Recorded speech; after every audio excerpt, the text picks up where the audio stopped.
What's the worst financial situation that's happened to you? Oh geez. There were two. One I would say, which was a dumb move. Dumb. Let's welcome to the channel Stephan, finance extraordinaire, money wizard. He helps us learn everything we need to know about finances. But in this podcast, we talk about his cancer scare, about the worst financial decision that he ever made, and him fighting on Creator Clash. This is a really exciting conversation. I hope you'll enjoy it as much as I did. Let's get started with the checkup with Stephan. We just started talking about it, but now I really want to dive into it. Okay, let's do it. How long have you been doing YouTube? It'll be over 6 years. I started December of 2016, Wow. which feels like forever ago, but it's not that long when you really think about it. We're like 4 months apart in our you YouTube serious? birthdays. Yeah, we started in April 2017. No way. So almost the exact same timeline as you. You started after me? Yeah. What? Yeah. No. Yeah. In April 2017, it was the tail end of my residency. Wow. And Dan and I met and we said, you know what? Let's do YouTube and we're going to crush this. And we did far from it.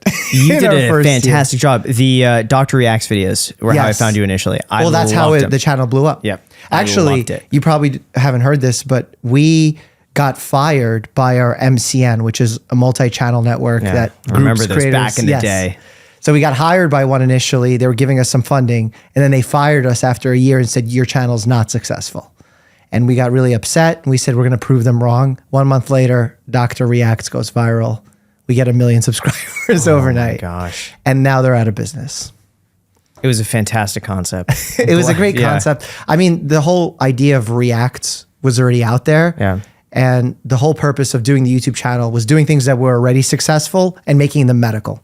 Isn't that how you started with your content as well? Yes. And by the way, my second channel, The Stephan Show, was partly inspired by you and Dave Ramsey. Dave Ramsey had the Dave Ramsey Show. I had the Stephan Show. But the Millionaire Reacts series, which is what I started with, was inspired by your Doctor Reacts. Okay. So I got Doctor Reacts, Millionaire Reacts. And those first few videos I did on the channel, a lot of them got anywhere from like 200,000 to 1 million views on like a brand new channel from Millionaire Reacts when it was like brand new. So I owe that partly to you. Wow. Okay. Yeah. That's exciting.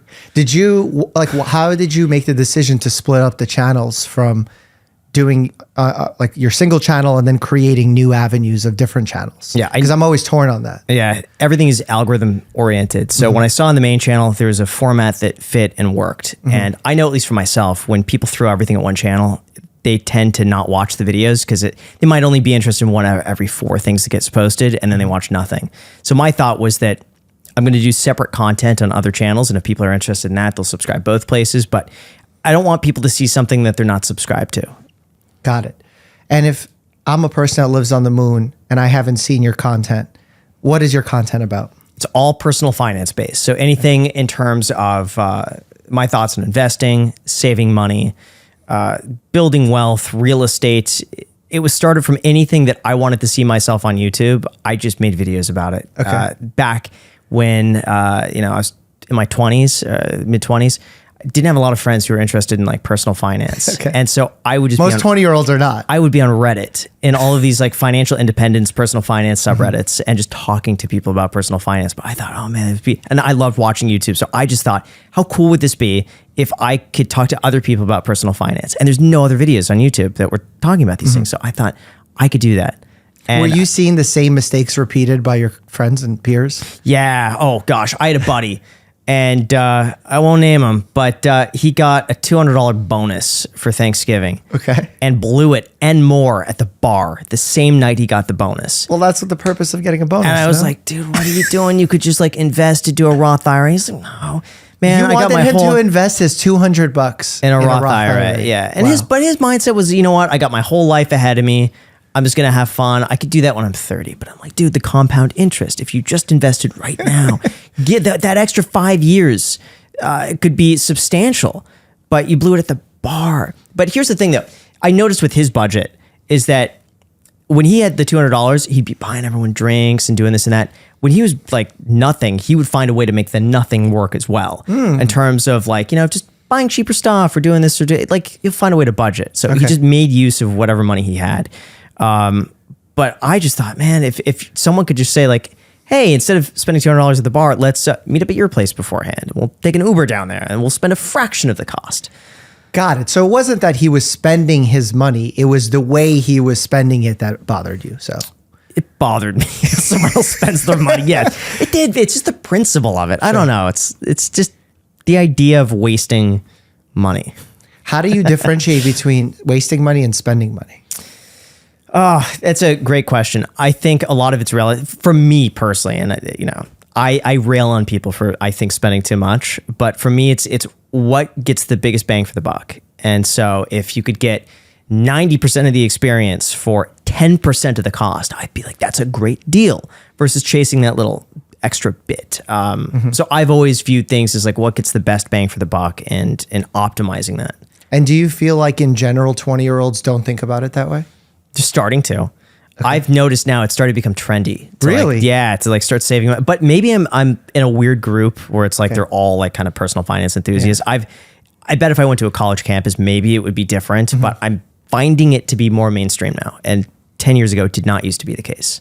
Interesting. And where do you think that cultural shift is happening because of? I would like to think it's YouTube. I would like to think that it's become, I think Shark Tank had a big pull on people to think about business and becoming an entrepreneur, doing their own thing. I think the internet, social media has really opened people up to communicating with others who are like-minded around the world. But I would like to think that YouTube had a big push in just content that's out there that people just stumble upon usually. It's like, oh, I didn't know I should do that and open a 401k and all the benefits of that, and just like trying to make it cool, I think is really important. But you did that before YouTube, before Shark Tank. So what got you into it? Well, I mean, I used to watch Shark Tank as a kid. I mean, I was 17, 18 years old. I think that show came out in 2008. And then before that, it was Dragon's Den in Canada. And I watched it there. You were watching it there? Oh, yeah. Okay. Oh, yeah. Because I have a lot of family in Canada. In the business world already at that age as a teenager. Yeah. I was always just Where does that come from? I don't know. I just always naturally like inclined to save money. Like, as a kid, you get like, birthday money or like, Christmas, or grandma would like send you $20 or something like that. And put it in an envelope.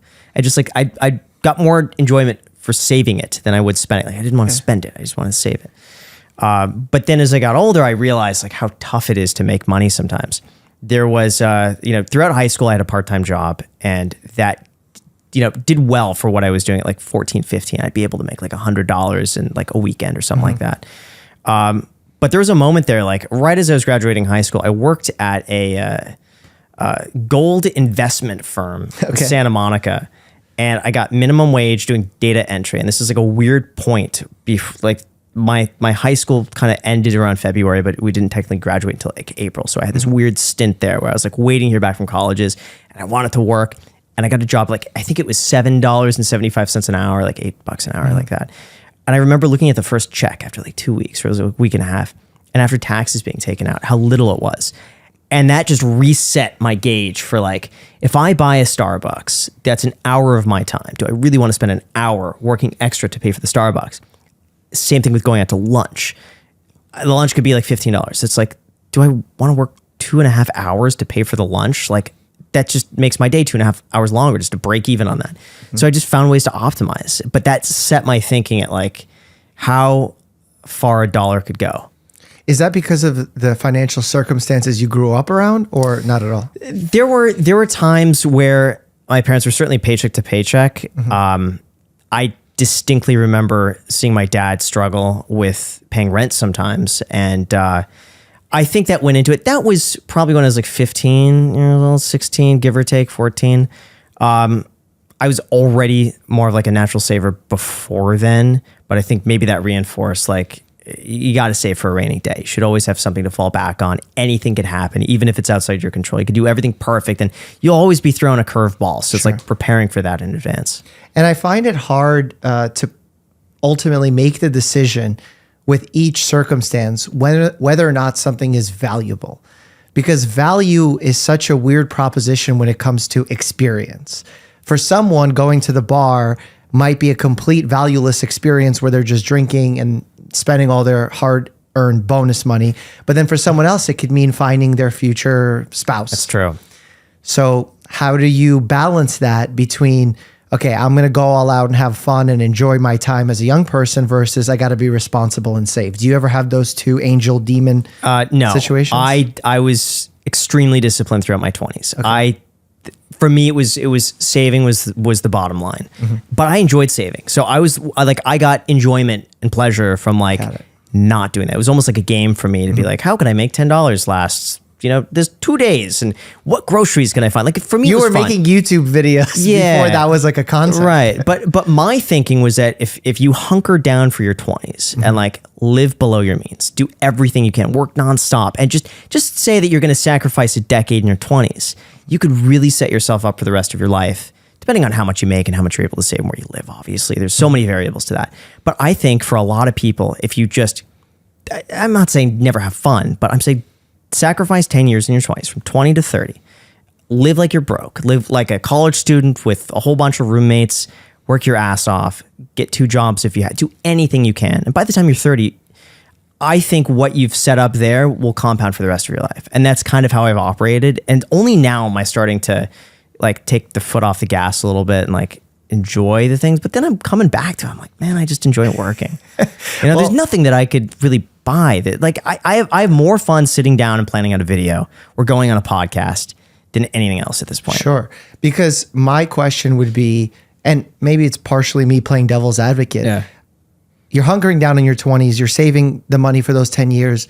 For what? What is the end goal in the 30s? Okay, you have money saved up and maybe you have more flexible spending. That itself doesn't buy you joy. If you hate the process of saving, is it worth doing it? You know what it is for me? It's the options. I like having options of like, not that I would do it, but like hypothetically, okay, I want to go to Florida tomorrow and fly first class if I wanted to. I could do that, and that would be okay, and that would be sustainable, and I wouldn't have to go broke doing it. And if I wanted to do that every day, I could find a way to make that work. I like having the options, and having that freedom is just, it takes the stress off everything else. Just knowing that anything is possible. Have you ever sacrificed your health for the benefit of savings? I would say yes. I would say, well, no, for savings, we could put it this way. 2020 and 2021 did not go to the gym at all. Really? At all. And I would go to the gym, really since I turned 18, I would go 4 to 5 times a week. Was that pandemic related or work related? Both. Initially, it was pandemic related. The gym closed down. Sure. And so I used that time to work instead. And then throughout those next 2 years, there was so much going on, and it was so crazy for my schedule that I thought, well, that hour it takes me at the gym, it's 15 minutes getting there. That's an hour and a half. Well, what's my time worth right now? Oh, that hour and a half. That's an expensive hour and a half. Well, if I just make a video instead, or I put more time in doing the podcast, that's a better use. And I justify that for 2 years of just hunkering down on that. Now, every now and then I'd go and lift weights, but it wasn't like as my dedicated regimen like I had. And that also went with like when you stop going to the gym, generally tend to eat a little bit more. You're a little hungrier for some reason. So I put on maybe 10 pounds. I mean, it's like on my frame though, it's like 10, 15 pounds is like a decent amount. Maybe not 15, probably 10. But I definitely noticed I was sluggish. I did not have as much energy. I couldn't think as clearly. I was more stressed out.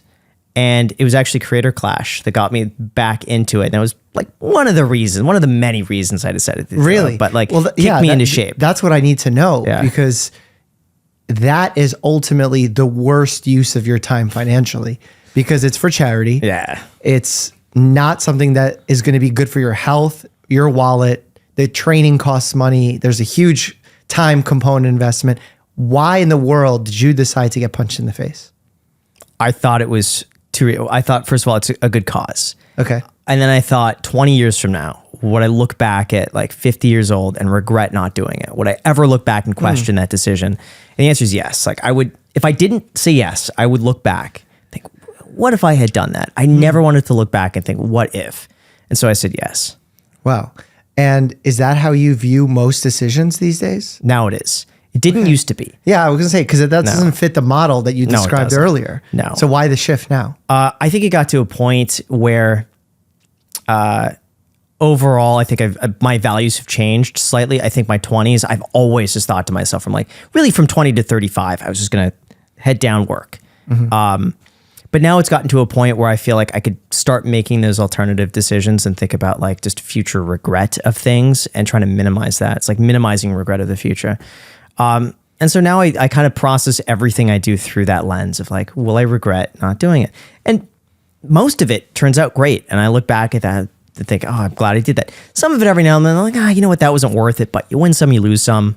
Oh, well, on to the next one. Yeah. Did you have any regret from your 20s?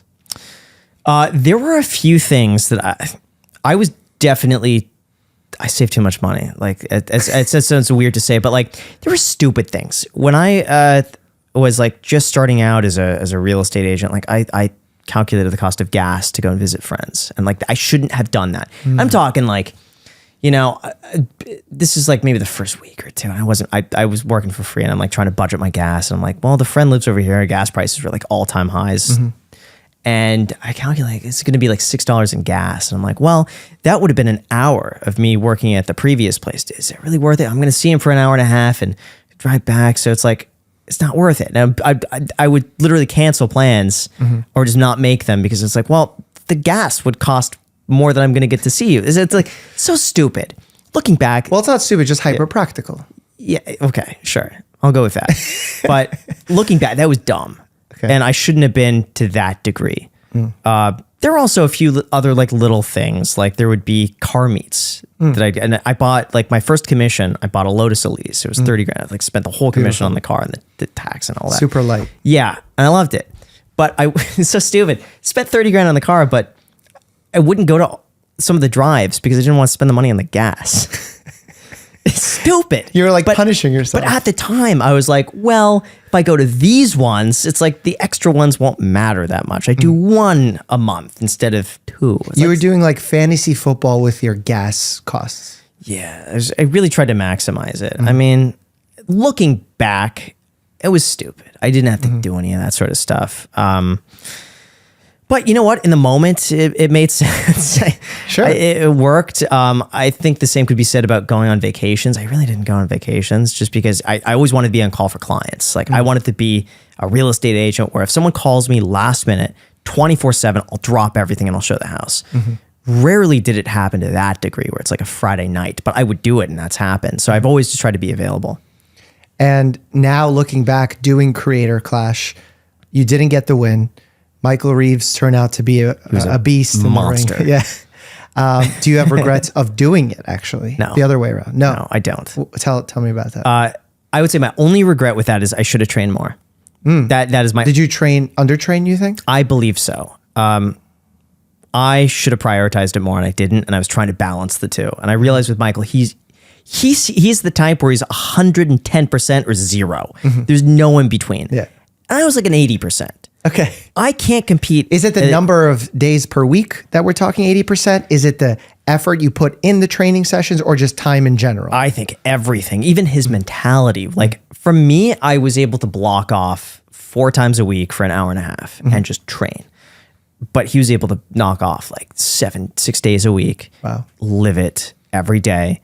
And for me, I was trying to do that in conjunction with like not slowing down the momentum of, I was like trying to ramp up momentum in everything else and do that on top of it.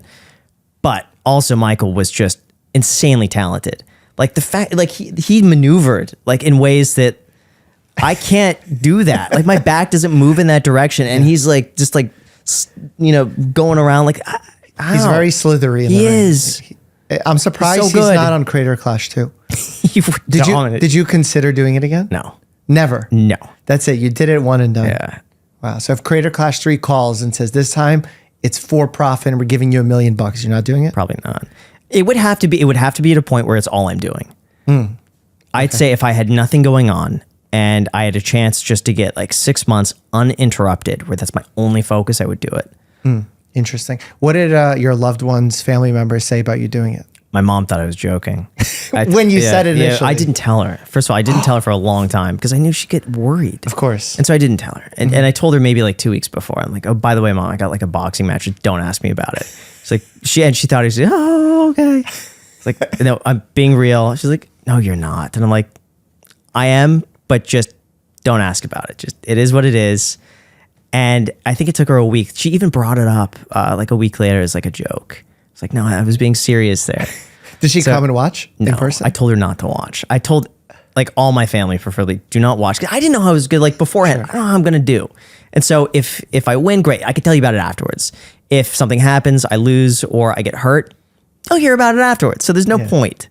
You so don't want I kept them to it be under concerned. Yeah, it would make me more concerned. Like I was so nervous leading up to it that 2 weeks prior, I just got so irritable if anyone brought it up to me because I was panicking on these. Like I started losing sleep. You look nervous when we were there. I have to say that. I started losing sleep. I started having like mini panic attacks. I have nightmares, recurring nightmares about like going up on the stage and like passing out or just like having a panic attack and not being able to do it. And like 10,000 people are watching. And the best way for me to cope with that was just not think about it. And so anytime someone brings it up, I'd go into that state of panic. Sure. I can't be around it. Do you think maybe working with a sports psychologist would have given you more success in that situation? Potentially. Because a lot of success in the ring, I'm sure you've heard, is mental. And your approach 2 weeks before, your rest, your heart rate, all of that comes from your mental health. So I'm curious, if you were to do it again, would you consider doing that? Oh, 100%. I didn't even know that was a thing. I'll tell you, like, I didn't even know. Yeah, so, that's really big. The reason I mention is because I've also considered it for myself. On my last match, I experienced something similar to you in that I feel like I dissociated from my emotions leading up to my match, meaning that I was so nervous that I got into this, I'm just going to push through mentality, kind of my Russian side, USSR mentality. Yeah. And when you do that, you almost turn off all emotions. And when you turn off all emotions, that means you simultaneously turn off nerves, fear, but also joy, happiness, excitement, which are things you need when you're going into a ring. You want to feel your heart rate go up. That anxiety that you're feeling is actually your body and mind prepping yourself for thinking quickly inside the ring. So I shut all of that down. And that's not good when you're going to fight a pro fighter. Well, you know what you learn. And so are you going to continue? I'm not ruling it out. Okay. You just have to find the right person. Okay. Because I find myself in a weird scenario where I fought a YouTuber and now someone with a lot of fight experience. Where do you go from there? Jake Paul. Well, that's a little bit too high of a jump. But yeah, it's tough. Time will tell, basically, in that scenario. That's interesting.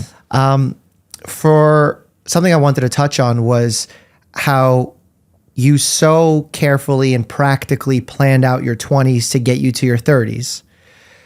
Do you have any feelings of decreased happiness now that you are at the point where you wanted to be in your 20s, if that makes sense? None. I think now I'm at a point where I got to try to figure out what's next and what's beyond it, because when you have like these goals in your 20s, I feel like once you hit them, it's like, what's the next goal? And it's not a money goal. It's like, where do I find the biggest happiness? Where do I get the most personal fulfillment? I'm trying to find what that is and what leads me to continue learning. Sometimes I feel like I've tapped out in terms of what I can accomplish in one area, and I want to continue that and figure out what's next. I just don't want to be stagnant. So now it's a bit of I'd say this is some exploring years where I could really figure out like where I'm the happiest, what I want to be doing, and what's bigger than just me. Okay, and what is that? I don't know. I'm trying to figure it out. Okay. Like even how are you trying? I'm traveling. This is like I never would have come to New York in the past. Like 2 years ago, me would be like, no, I got to stay at home. I got to be in my office. If I don't do like this thing. I was so regimented by that. Like even taking an hour break, I would just feel antsy because I'd be like, I got to do this. Now it's gotten to a point where like I find more enjoyment doing these trips and like trying it. So this is a bit of an experiment of like, hey, taking 5 days. Now we're still working like nonstop, going from like, but it's a different sort of thing with podcasts and traveling and getting to see new places and people, and it's all these different experiences that I did put off in my 20s. Do you have like a baseline level of anxiety in general? Would you consider yourself? I don't think so. I think I'm pretty practical. I would say I'm prone to overthinking things. That's probably the worst of it, is just any scenario I'll play it out like from best to worst, and I'll prepare myself, be like, if this goes bad, this is the worst case scenario, and it could be anything to like the best case, and I'll do that with anything. And does that ever get you to a place where you're so worried about the negative outcome, the worst outcome, or not at all? You find yourself not pretty really. There's a great book called The Art of Not Giving a Fuck. Okay, and that's subtle art. and the subtle art. Yeah, that's it. And it's just accepting the worst. And if you could be okay with the worst, you're fine. And so I'll play out scenarios, and it's the worst case scenario. Like, if I'm buying a property, okay, what's the worst case scenario? Like, really, what's the worst case? Okay, well, you buy it and there's a massive earthquake in Los Angeles. Okay, well, get insurance for that. Or you buy it and the real estate market goes down 50%. Okay, what about rents? Oh, yeah. And so I run through every scenario on that. And I just accept, okay, well, that's the worst. And can I live with that? Yes, then I'll move forward. What's the worst financial situation that's happened to you? Geez. There were two. One, I would say, which was a dumb move. Dumb. I put, I think, 250 grand into Robinhood stock when it dropped. It went from like $90 to 30 something, or like 28. Mm-hmm. Isn't it like at 7 now or something? It was 950. It was stupid. But and by the way, I'm laughing. I did the same thing. Yeah, So we're on the same in page. my defense, before people call me irresponsible, 90% of my money is in index funds. Mm-hmm. This was like, a small portion of my portion, a small portion.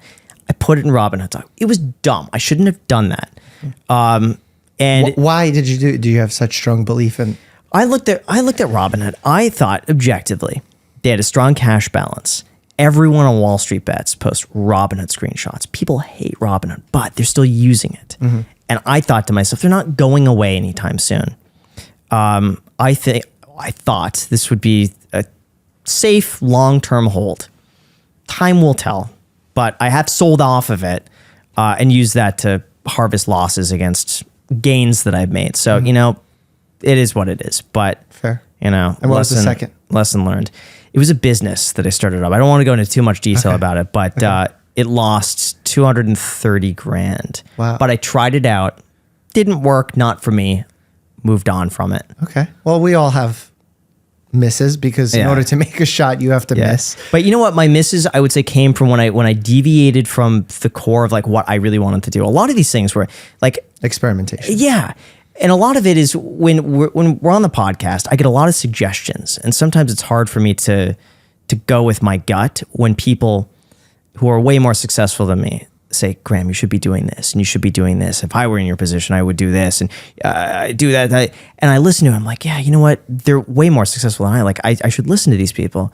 And at the root of it, the more I've listened and the more I've done that maybe that I wouldn't have done on my own, it doesn't turn out well. And so a lot of that comes to do with like, outsourcing, hiring, doing this and that. And, at the core, it just made me realize like how much I enjoy just a small team working on a couch in my living room. Like just so simple. And that's when I'm the happiest and without stress. It's just doing things small. And I think that's where I've found the most enjoyment. That's at the heart of every YouTuber, right? That's how we started. And there's pressure always on YouTube to continue growing because within the algorithm, if you're not growing, you're stagnating. And if you're stagnating, someone's outperforming you and it hurts. So there's always pressure to grow, but then you don't want to grow too big where you lose control and you give up control and stop enjoying the things you once enjoyed. That's a very tricky sort of business to maintain, but you're almost painting it in a negative light that you tried something that someone else recommended or something that wasn't exactly what you wanted. But isn't it just a form of experimentation where you needed to step outside, your own gut? Potentially. Part of me thinks I could have done that for a lot less. Okay. But because I look at the value of that, I could learn that for $50K. Mm-hmm. But you know what? It is what it is. And at the end of the day, we have to balance that because, you talked about 2 bad losses. What's your biggest win? There's been a lot of them. I mean, are we talking about like investments or are we talking about like just anything? Deals, investments. Oh man. Well, one of them, basically anything real estate related that I've done has done extremely well. All of those have been fantastic. Two really stand out. One is a duplex I bought, $585,000, and it needed a lot of work. But this was a listing. It was worth $650 when I saw it, and the agent didn't know what they had. The guy was from out of town, had no. I just put it up at this price. It was the first one to see it. made an offer that same night, and I told them they have to accept it at asking, or maybe slightly lower, but I got him to accept it that night. And it was instantly worth like 75 grand more than I was paying, like instantly. And I fixed it up. And as I was fixing it up, I'm like, I could move in this one side. And like, I started doing the math on this. And like, if I rent this out, I could build the garage out as a studio and use that as tax write-off with the equity. It worked out to be a free place to stay. So fixed it up, started working out of the garage. It was a 1-bedroom duplex, maybe like 700 square feet. I loved this place. Okay. And it was free. And it was like the $0 duplex because I got it reappraised and I pulled out, I did a cash out refinance from all the money I put in it out. And it's still, at that point it broke even. But it was basically a free place to stay that I've had none of my own money in. And I got to live there. And that was like the coolest thing ever, just thinking like, I get to live in Los Angeles in a place that I love with like a garage. And that's my studio. And like, it's free. So I love that. Okay. Then the other place was, I guess the home I'm living in Vegas. I mean, that was luck. Okay. But it was like, not the worst of COVID, but like really when that first went down, I think it was like 15 or 12% down on the home. And then since I had my license at the time, I was able to reroute the commission against the down payment. And so I was in this thing maybe like 10% down on a 30-year mortgage at 2.8%, right before Vegas just took off. And I think the home went from like 1.5 to maybe 2.8 at the peak. Now it's probably down to 2.2, 2.3 with the market going down, but like I'm not gonna sell it. Sure. But just putting such little money down, like when you consider like maybe it was 100 grand, like total out of pocket, to go from 100 grand to what was that, over $1 million in equity in 2 years? I mean, that's not normal by any means. And that was a lot of luck. But a lot of good timing. It's just, that was crazy to think that you could, 12x your money like that. Have you made more money with your investments or on social media? Social media by far. Really? But, oh yeah. But the thing is, it's like, I'm not working on my investments. I think a lot of people have this conception like, oh yeah, he makes most of his money from YouTube. But yeah, I mean, that's how it works though. Yeah. Because it's like, I spend 12 hours a day on YouTube trying to build the business of that 6-7 days a week. And my investments, I spend nothing. I mean, maybe an hour to a month. This year might be the first year, maybe give or take, where my investments match what I could do on YouTube. But a lot of it, I'm just trying to funnel, like everything I make from YouTube just gets funneled into investments. And it's just a 50-50 real estate index funds. How do you know what to invest in? I mean, outside of index funds, without spending the time to do your due diligence or research? Because you're saying you're not spending much time on it. Very little. I do research, but I believe in the market long term. And I basically go off the study that over 20 to 30 years, the stock market's going to have a positive return. And I care about wealth preservation and just having some sort of growth. And so I've seen historically a 3-fund portfolio or investing in US equities or a total stock market index along with international index that should yield a return of anywhere from like 5 to 7% long term for 20 years. So I just think I'm locking up my money for 20 years. Whatever I put in here, I'm not going to touch until I'm 50. And if it makes 5%, 4%, I'd be happy with that. The real estate aspect is something I want to get more involved in, and I haven't because I focus so much on YouTube that real estate takes a lot of work, and you have to be on there every single day looking at properties, making offers. It's very much an active income in the beginning. And I thought, well, my time is best spent on YouTube right now, but I want to get back into real estate. So for me, commercial real estate is my next investment. So I'm looking for it. But I think my thought is that the market has a little bit more room to go down for commercial, and a lot of sellers haven't fully priced in the interest rate hikes. So I'm waiting for that to happen, or when I could get a good enough deal. What advice do you give for people who would consider investing in real estate or the market? Yeah. Like general. I think it helps to buy a place for yourself to live in first because you have total control over that. As long as you're planning to live there for like 7 to 10 years or live in the location or own the property. I would say the biggest risk is that you buy a property with the expectation of selling it in a few years and making money. It probably won't happen. Realistically, you should be holding for 7 to 10 years. I think if you know you're going to live in a location or you don't mind renting it out and being a landlord, to buy something for yourself, preferably rent out the bedrooms or get like a duplex, triplex, fourplex, live in one of the units and rent out the others. Easier said than done in some locations. Like Las Vegas, we don't really have a lot of duplexes, but you could get a great house, rent out the bedrooms, a 5-bedroom house, 350, 400 grand. Rent out the bedrooms for $1,000 each. Get really good people in there. Get your friends in there. And if you do it right, you'll have a free place to stay. The average person, I think, spends like 25 to 33% of their income goes to housing. Now imagine it's like, now you could see it as though you just got a 25 to 33% pay raise. You're making 33% more money because you did that and made that decision. And sure, you live with roommates for a little bit, but I think it's a sacrifice that you can make in your 20s. If you have a good credit score, you have stable income. Mm-hmm. And then what about for equities? I take a very passive approach personally of just index funds. I dabble every now and then with picking individual stocks. Some have done really well and some have done really bad. But I do that with like under 5% of my portfolio, 90 plus index funds, because I acknowledge I cannot time the market. And I just buy every day.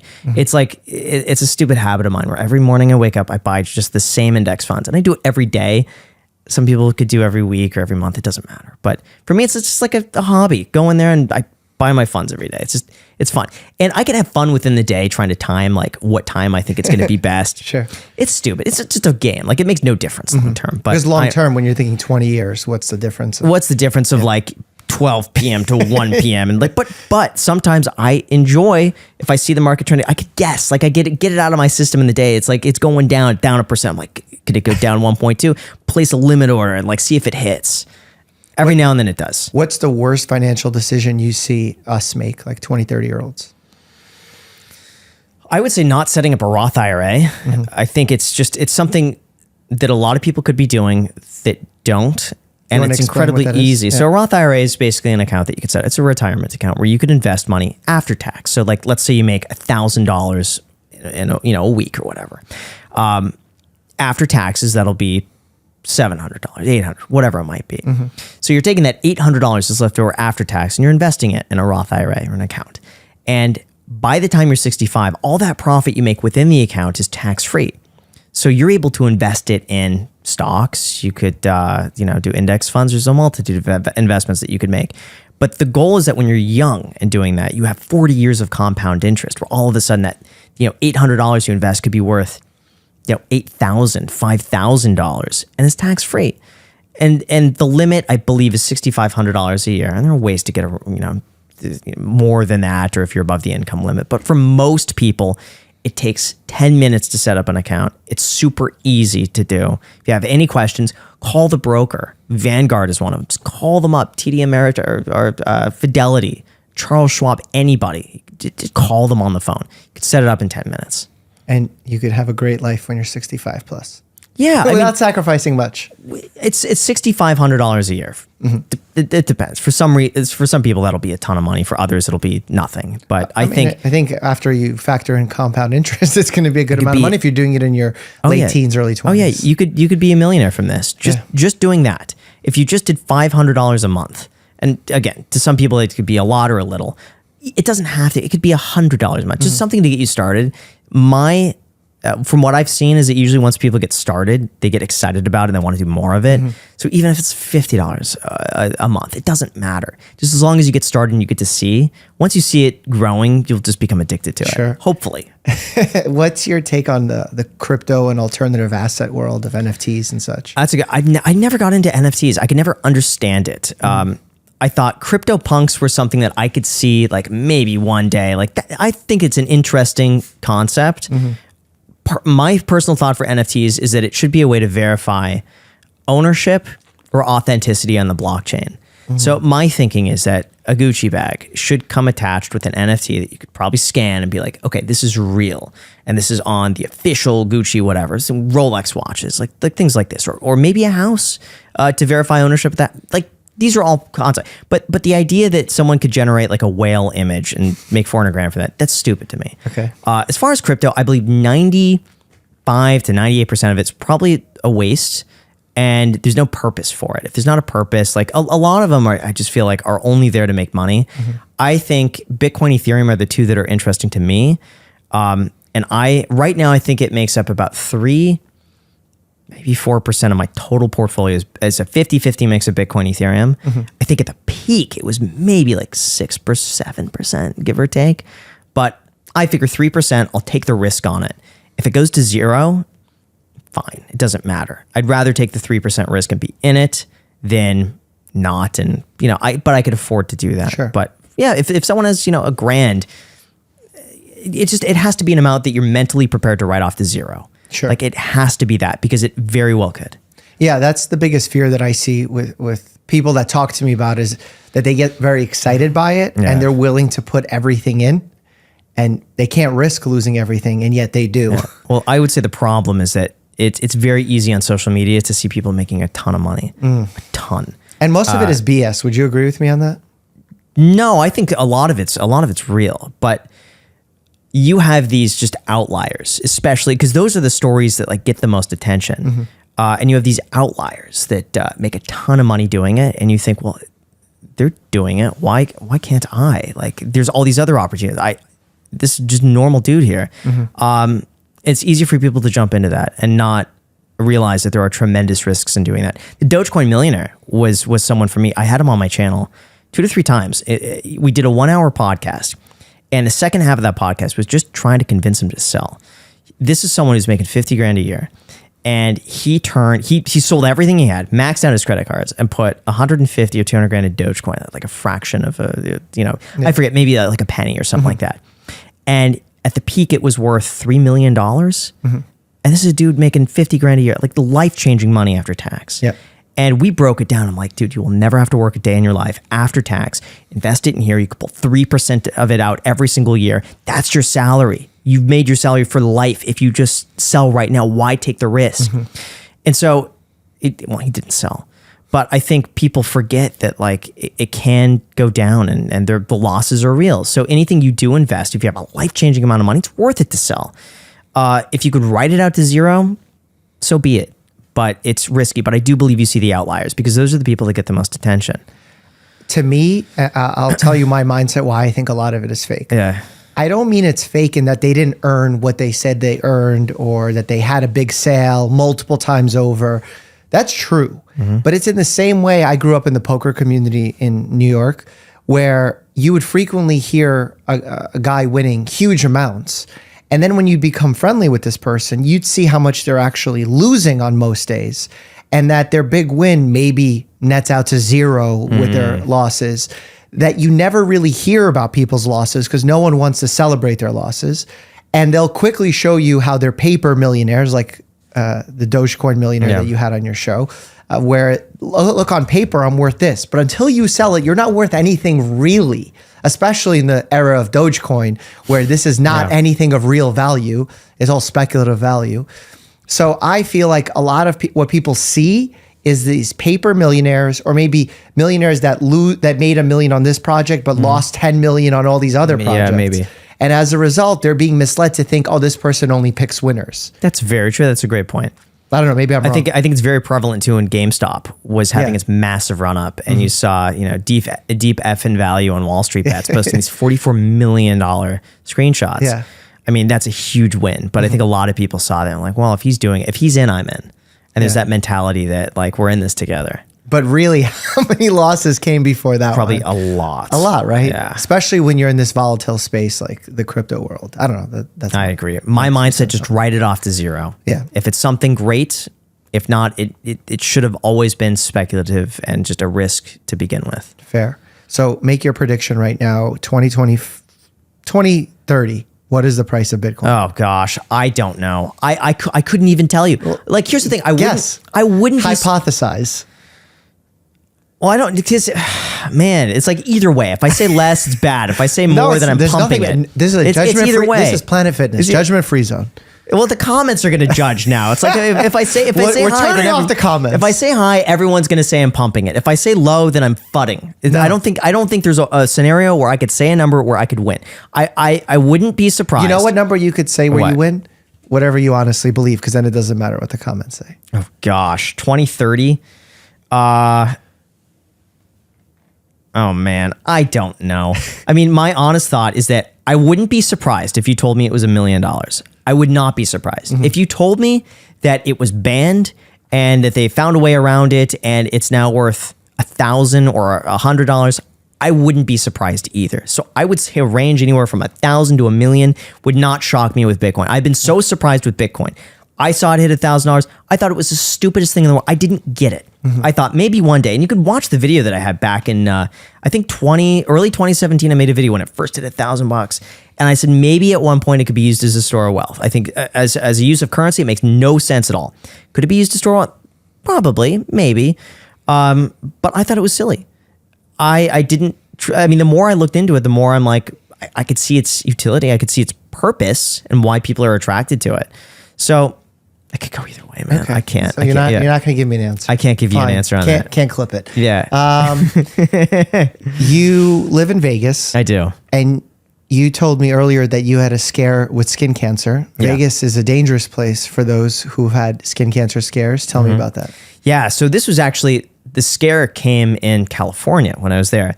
And I would usually go out and just like lay in the sun for like 15, 20 minutes. Try to get a bit of a tan because I work inside. So like this is my outside sort of, skin. Sunlight exposure. Right. And over time, I started getting these moles. And there were quite a few of them and they started growing bigger. And when I was I just moved to Vegas and one of them started itching. And I wasn't sure if it was just like the dryness or if it was bad. So then of course I go online. And when I go online, I convinced myself I had basal cell. And everything I'm looking up, I'm looking at the pictures. I'm like, this matches perfectly. This is this. And I think it was my grandfather had it. And so it runs in the family. And I was like, this is it. And so I went to a doctor and I was all freaked out about it. And within, I don't know, a minute, she's like, oh, you have atypical mole syndrome. And it's something to watch out for. We'll take like, some biopsies. No, they didn't take Shapes? it. No, they didn't do anything. She said, we'll keep an eye on them. We'll basically watch where they are now, but come back to us every year and wear sunscreen. And so I've done that. Part of me in the back of my mind was like, maybe I should have got a second opinion. But I look up atypical mole syndrome and like it matches basically my moles exactly. But it's something in the back of my mind. But now I stay out of the sun, or if I am in, I'll put sunscreen. Sure. That's wise. The thing with atypical moles is, for me, I like to investigate them and make sure they're good. Obviously, during doing a dermoscopy, did they put some kind of magnifying glass? Yes. Or any kind of, okay, so they did. She that. did. That's a good place to start, because there you could see certain things that you can't see with the naked eye, because you get to see a little layer below. But I'm glad that you were diagnosed with a non-cancerous condition. Yeah, That's me positive. too. And you got a good active takeaway from it to wear sunscreen. Yeah, exactly. And I was never a sunscreen proponent until like after that. And now I'm just better safe than sorry. Okay, that's awesome. Yeah. Are there any other ways, being a world-class investor, that you invest in your own health? I would say, you know what? I kept up the boxing trainer. Really? Yeah, I still do that once a week. Okay. And it's something that forces me in to go to the gym and keep it up and not lose that skill. And now I'm going to the gym like 5-6 days a week. I have a log where now I feel guilty if I don't go. Like now I try to make, like, gamify it, where if I could go every day, it's like even better. Okay. And cardio is something I hated. Cardio. Boxing got me into cardio. And What so kind now of cardio? Either a walk on a steep incline, like I do the 13 incline on the treadmill with like the 3.2 speed for 30 minutes. Okay. Gets That's me really good. Or running, which I hated running before. Wow, Couldn't stand it, but I got running shoes. The problem was that I was running without running shoes. I'd wear vesties, thinking like I didn't know. You're like, But then they're I got waterproof. Yeah. But then I got running shoes. I'm like, oh man, this is so much easier. Like I was doing it wrong. What the entire running time. shoes did you decide on? I don't know. Oh, I just went to the running shoe store and they fitted it, and I was off to the You races. were sold. Okay. Yeah. And then do you do anything unique for your health? Do you take any kind of medicinal herbs, supplements, Maybe I should. sport stuff? No, I don't. absolutely I not. don't. Oh, you know, I've been trying to get better about drinking water. Okay. That's something I've been terrible about. Like I'll go all day just drinking coffee, and then I get to dinner, I'm like, I didn't have any water today. Well, when you're drinking coffee, you're drinking water. But probably not as much as I should. Like Well, each cup of coffee is mostly water. I heard it's a diuretic, right? So it's like, So caffeine is a diuretic. yeah. And consuming coffee kind of negates the effect of the diuretic. Okay. Because the diuretic makes you create urine, but you create urine from the water that's within the coffee. Okay. So it's not a dehydrating thing per se, Okay. because it's a net neutral. But if you're having espresso shots, that can be dehydrating. I am not. Because then you're having caffeine without all the liquid. That's interesting. Okay. Yeah, I did. It's funny. I did a sponsorship with this company, Copilot, and it's like this personal trainer that they get you on. I work the with them app. too. Yeah. Okay, I like them. Yeah. My guy was like, probably the same guy. I'd imagine was like, dude, you got to drink more water. Okay. And so he set me up on this thing where it's like I'm supposed to drink 5 water bottles a day and then track them off on the app. And as I started doing it, I've not been perfect about it, but as I started doing it, I was like, this is how much water I should be drinking. Like, it's a lot. Like, I'm constantly. Well, if you're working out, you need more water. So absolutely. But or if I'm just sitting though, like, because I'm sitting most of the day and I'm working out at night.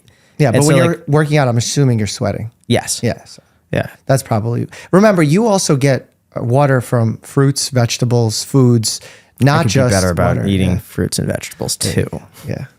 Well, My that's diet's why not the best. I mean, it's healthy, but it's like Greek yogurt. that's Like a amazing. salad, What do but you- but no fruits and like. What's a salad? That is a vegetable. Well, I guess so, but like I'm thinking like fruits and Okay, more well, like fruits are healthier important stuff. Yeah, for sure. But there's a lot of misinformation that exists in the world of being healthy, health and wellness. Has any of that come across your radar where you were curious about it or you had questions about it? Whether it's fitness related or I would say probably 2 things. One, the amount of sushi I eat. Okay. I don't know if that's good. or how bad. much sushi do you eat? Probably twice a week. Oh, that's not much. Is it? No, Yeah. but they're all you can eat places. Like Vegas is all you can eat sushi, I so love it's like that a lot. you're trying to maximize bang for your For buck. $30 all you could eat sushi Neko in Las Vegas. Okay, I don't know. They're 30 so bucks, popular all now. you can eat sushi. I'm really nervous what kind of quality fish you're getting. It's amazing. Really? Yeah, it's funny. I talk about them all the time, and almost every time I go to Sushi Neko, there's like a subscriber there, or like Really? multiple subscribers that are there, and they always say, "Dude, we came in Vegas. We heard you talking about Sushi Neko, and we're here." Wow. It's funny. Okay, so you got to be careful with your mercury. Yeah, and then probably red meat. Which too. fish Huh? do you consume the most? Probably salmon. Oh, well, that's like a healthier fish. Okay. Because the fish you want to avoid is like swordfish. The bigger fish basically are Okay. the ones that have higher rates of mercury. Okay. Basically, those bigger fish that eat smaller fish that then concentrate the mercury. For sure.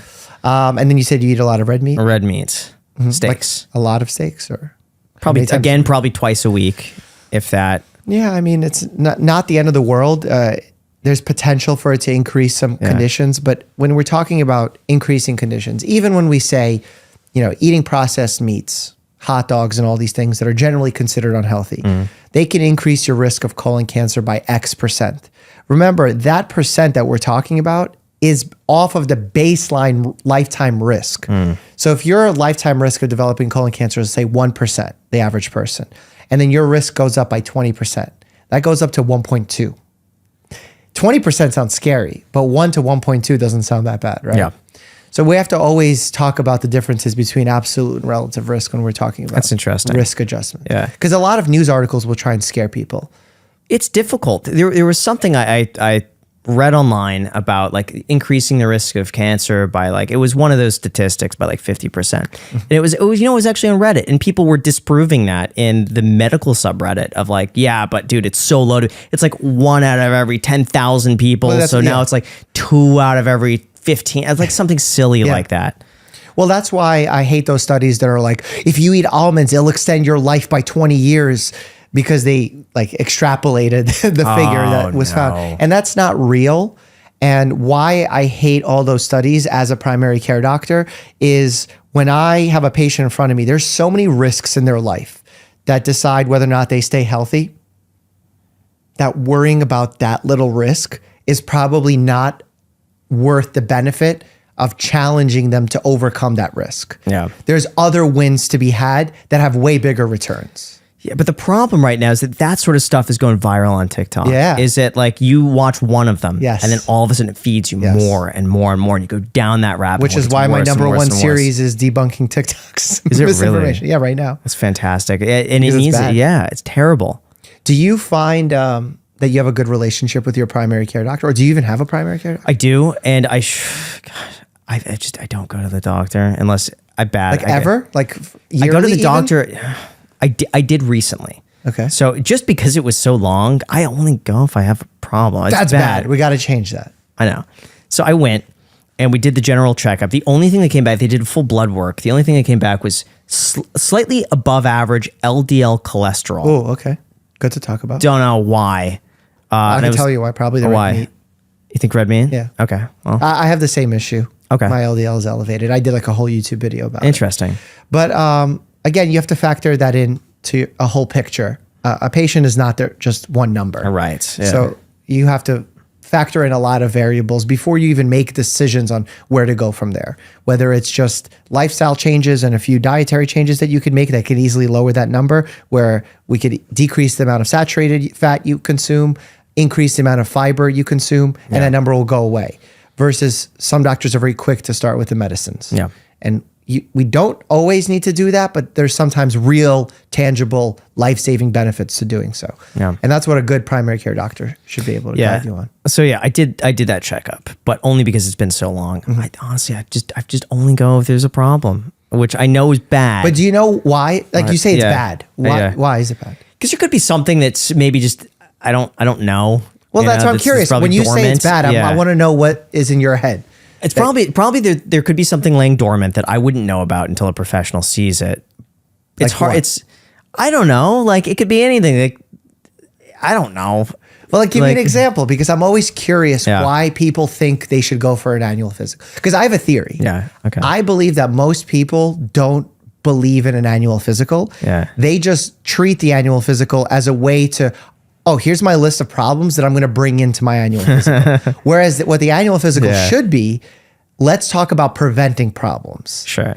And instead it turns into, here's the list of the things that have been bothering me for the longest time. Okay, well, I'll give you an example. You're right. Okay. I ended up making the appointment because every now and then I get these weird dizzy spells. Okay. Could last anywhere from like 10 seconds to 15 seconds, goes away. Okay. And there was a period there for like a month where it was like every few days, and I was trying to pinpoint it, like when it would start. Am I laying down? Did I eat that day? Was I drinking water? Did I get a good night's sleep? And I couldn't pinpoint anything. And there was one day, middle of the afternoon, so I'd eaten, was awake, got a good night's sleep, where it wouldn't go away for like 2 minutes. And like, it was just a weird thing where like the room would spin, I'd blink, and then it like resets, room would spin, blink. And usually it goes away, but it didn't go away for a few minutes. I was like, all right, I got to go to the doctor and see what it is. Couldn't pinpoint anything. And as soon as I went, it disappeared. Like I have not had it since then, which was months ago. So I don't know. It fixed itself. It fixed itself, but that was the reason. That was what prompted me to go. I was like, all right, just in case. Well, see, that I'm glad you went, because a lot of people will postpone going and wait for the thing to become bigger, maybe more serious, or maybe just build up anxiety around it and create other negative problems from the anxiety around it. But the reason that I recommend people to go yearly for a preventive visit is a few reasons. One, there are specific tests that we do that have an impact on your lifespan and quality of life, like cancer screenings, like vaccinations. These are things that we do to actively catch things early. And we cannot catch all things early. Any doctor that starts ordering every test under the book willy-nilly is doing you a disservice. There's things that we know we can catch early and act upon. And then there's things that we can catch and have no utility, or maybe the test is not made for that. And as a result, we're going to get mixed signals from it. So it creates a very murky picture. So preventing all problems is impossible, but there are certain things that we can catch early and be proactive on. And then also there's lifestyle things that happen to us, like the foods we eat, the exercise habits we have, the mental health that we're experiencing, and even something as simple as social connections that during a doctor's visit should be elucidated. Because I'll have, a 25-year-old female come in, female patient, and I'll ask them if they feel safe at home, and we find out they're in a domestic abuse situation or intimate partner violence. That would have never come out unless they went to a primary care doctor's office. And here we can create some strategies on how to mitigate or maybe get out of that relationship or create safety mechanisms. And that's one example. Then you have like sex, health, that's another example. And there's a lot of these things that a good primary care doctor can talk to you about to prevent problems from becoming worse. So it's not miraculous. Sure. We can't catch everything early. There's no like miracle see-through magnifying glass that we have, but there are certain things that will create tangible benefits. What should I be looking for at 32, 33? I won't do it to you because I'm not your doctor, but I'll say a 32-year-old male should be looking out for prevention of early onset cardiac disease by living a healthy lifestyle, making the necessary lifestyle changes, making sure that their sugars are in good shape, making sure that their cholesterol is in good shape, because that will set you up for success as you get older to lower your risk of heart disease. That's our biggest killer in the world. Well, mostly in the United States, but worldwide, it's a big issue as well. Risks for sexual health, making sure that you're as safe as possible there. Do you have any family history of anything? Or does this hypothetical patient have? Yeah, hypothetically, I would say Alzheimer's, dementia, skin cancer.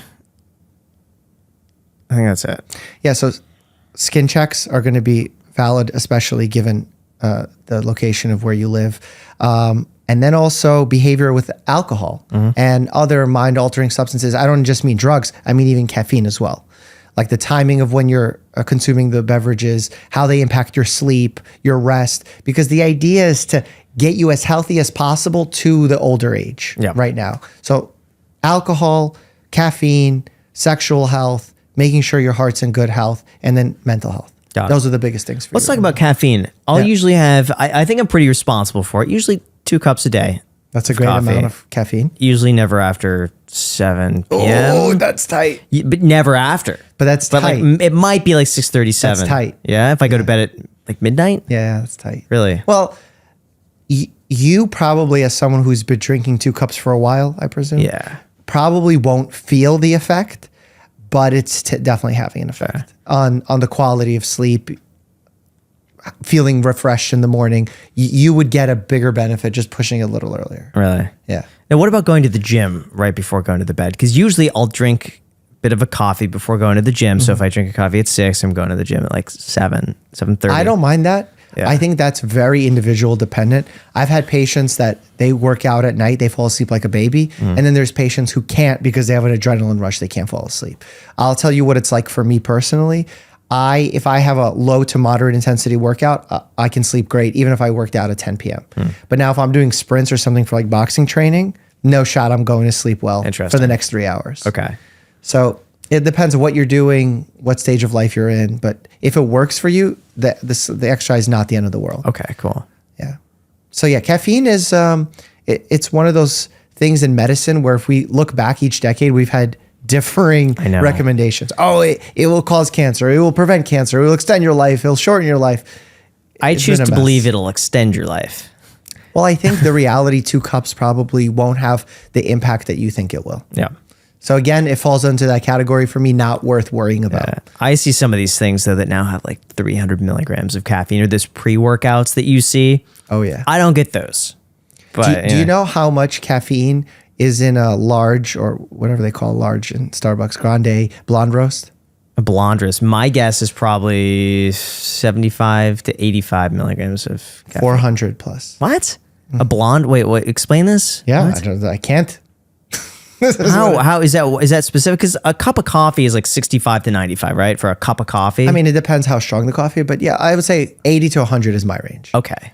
What about for is the stronger the coffee, the more the caffeine?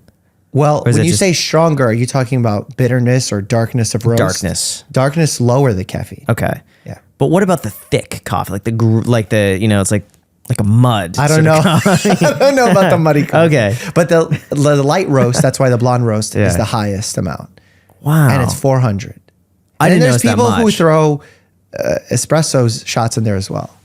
I didn't know it's that much. And 400 is the cap that we recommend medically to have in a day. And people are having that in one drink. What do you think the long-term effect is on the caffeine use today? I think it's, so the human body works on 2 nervous systems. One is the rest and digest, chill nervous system and repair. And then the other one is the fight or flight. We call them the parasympathetic, that's the rest of the digest. And then the sympathetic is the fight or flight, activates when you see a lion. In our current society, I think we're all sleep deprived. So we're living in that fight or flight mode to keep us awake. Because if not, we'll be falling asleep in our chairs at work. And then in order to make it easier for us to do that, we're chugging a ton of caffeine to keep us awake. And as a result, again, staying in this fight or flight state and never having the rest, repair, digest. So it feels like we're breaking our bodies down by being over caffeinated. And I think we're going to find a link. This is speculative, a link between early dementia, Alzheimer's from the lack of sleep and over-caffeination of our society. Something to watch out for. Yeah. Because I don't think caffeine is bad necessarily on its own for your brain, but I think if you're not sleeping and you're substituting a ton of caffeine for it, that's when it becomes bad for your brain. Okay. Good to know. Thank you. Yeah, so easy. All right. I'll stick with my 2 cups. Yeah, Ended and at 2 like cups is 6. great. I thought you were Yeah. going to tell me a wild figure. I've had patients tell me crazy amounts. No. Crazy No. amounts. I probably at the peak, it maybe was like 3 or 4, but I'd always keep it like reasonable. That's I've fair. always been paranoid that I'd like build up too much of a tolerance to it. So I try purposely not to. That's smart. Yeah. Did you drink caffeine before your boxing match? I did. Did it make you more nervous? Probably the same. I was the same nervous for the last like 2 weeks. I didn't get more or less nervous. It was the same thing. Got it. Okay. But yeah, I downed a coffee before and listen, it didn't help. And no difference. I mean, I was so wired. Already, yeah. My body wouldn't have been able to tell. I mean, Okay. If anything, it made it harder because I me thinking I had to go pee probably made me think that I had to go pee. More because I nervous. was just paranoid. Yeah. Like, what if I pee and all the gloves are on? Like, what would happen? You know? That's a reasonable concern, Yeah. though. All right, we're going to go into the lightning round. Cool. You ready? I'm ready. What's the one hypothetical medical product you wish you could invest in? Doesn't have to exist now. Create it right now. Oh gosh, probably male birth control. Okay. That's being developed right Yeah. now. In shot form, pill form. Interesting. Sticker form. All right. What's one thing your body does that not everybody else's body does? I think my body does everything, man. It does it. Is your body unique? Does it do any unique functions? I don't think it's unique. It takes punch as well. It takes punch as well. I'll go with that. Well, Sure. you were able to stand it Yeah. up and say that. What's one thing you could do if you couldn't get hurt? Fly. I don't know. One thing I could do if I couldn't get hurt. I'm terrified of heights, so I would say maybe bungee jumping or skydiving. Fair.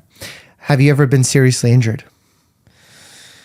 Never been seriously injured. The worst was I was on a fence as a kid, second grade, and a buddy of mine pushed me off the fence as like a fun little joke, and I hit my head right here on the corner of the planter, and it was stone. And I hit my head open. I had to get like 12 stitches. Wow. Okay, well, that puts us into the next question. What's the most physically painful thing that's ever happened to you? Was it that? Physically painful, probably. Yeah, I would say that. But again, I was a kid, so I don't. Okay, so your shots fired at Michael Reeves not hitting you hard. Yeah. What's your guilty pleasure that you spend too much money on? It would be my reef aquarium. 310 gallons right when you walk in the front door. Wow. And it is, there's no expense spared on that tank. How much does 310-gallon aquarium cost? It was $50,000 for the install. And then I probably spent another $15,000 on like random stuff. I added up the costs recently. I was just adding up all of my expenses. And I think I spent $9,000 on stuff this last year. But a lot of that's fish and coral. Like a lot of that's discretionary. So if I see like a cool fish, coral, like upgrade, I'm all about. I love it. Coral upgrade. Okay. Yeah. You hear that, kids? Save in your 20s, buy fish in your 30s. The rare fish market is booming right now. Really? No, it's Do you trade fish? It's a meme. Oh, okay. It's like the rare fish market. Do you have a personal health hack or tip that you love? Someone told me a while ago, the hardest part of going to the gym is just like getting there. And so when I don't feel like going, it's just as simple as putting on your shoes and walking down there and just thinking if I could just do 5 minutes. But when you do the 5 minutes, you'll do the full thing. Wow, that's you and Barbara Corcoran gave the same tip. Are you serious? Yeah. Oh, that's cool. Great minds. And then last but not least, have you given away Liver King's chain yet?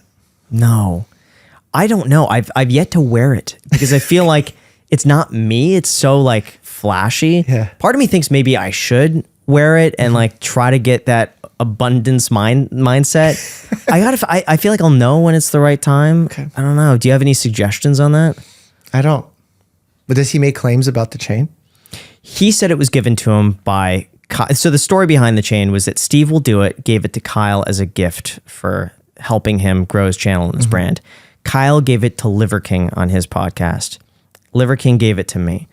Liver King told me it was supposed to be to show me abundance and to believe that anything is possible and you could do it. And does that advice carry less weight given the nature of what we've learned about Liver King? Gosh, I mean, certainly to some degree. But you know what? I think at the end of the day, I think the intention still remains just as powerful as when he gave it to me, and I don't think that discounts the generosity of that gift.